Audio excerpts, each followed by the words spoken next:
Ku janë mëkatarët? Ku janë ata besimtarë dhe gjinaqarë që ta shfrytëzojnë këtë ditë që Allahu t'ja fal mëkatet atyre? Ku janë ata persona të cilët ankohen nga borxhet e thella dhe nga borxhet e tepërta që ata ta lutin Allahun në këtë ditë që Allahu t'ja fal dhe t'ja mundson me i la dhe me shly borxhet ata?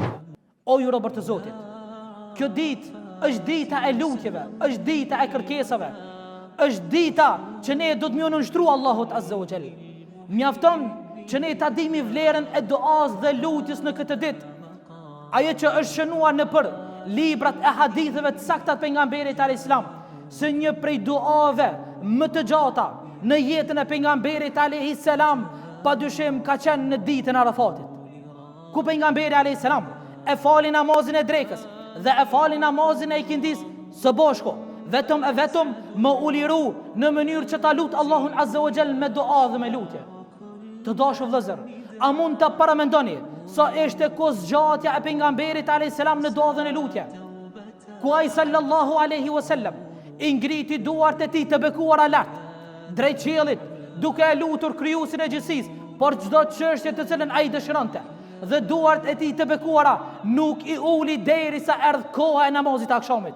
Të dashur vëllezër, kanë thënë ulemaja, kozgjatja e duas dhe lutjes që pejgamberi alayhis salam i ka ngritur duar drejt qiellit në ditën e Arafatit ka qenë 6 orë.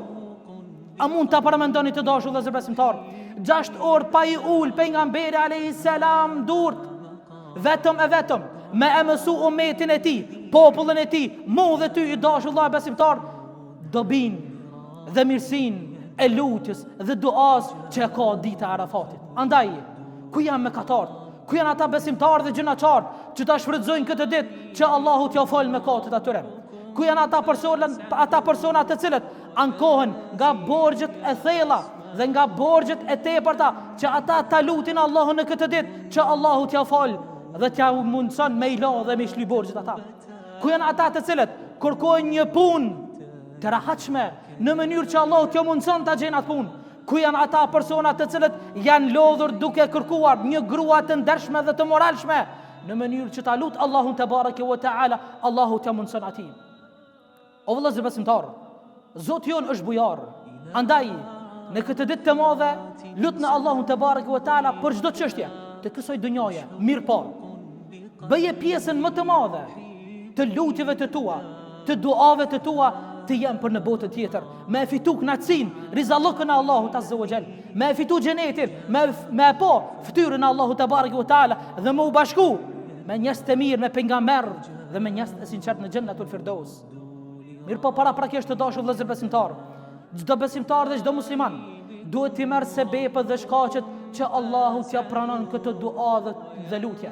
Prej sebepeve dhe shkaqeve që ne duhet me i plotsu, të dashur vëllezër, para se të ngritmi duart drejt qiellit, që ne kur ta lutmi Allahun e lartësuar, është që ne të jemi të pastërt me abdes. Pastaj, në fillim të duas, ta lavdërojmë dhe ta falenderojmë Allahun dhe të dërgojmë salavat mbi pejgamberin alayhis salam, e të bëjmë dua dhe kërkesa tek Allahu Azza wa Jall për çdo gjë që kemi nevojë, dhe duke qenë të bindur me besim të plot se Allahu Azza wa Jall neve do të na pranojë dua dhe lutjet.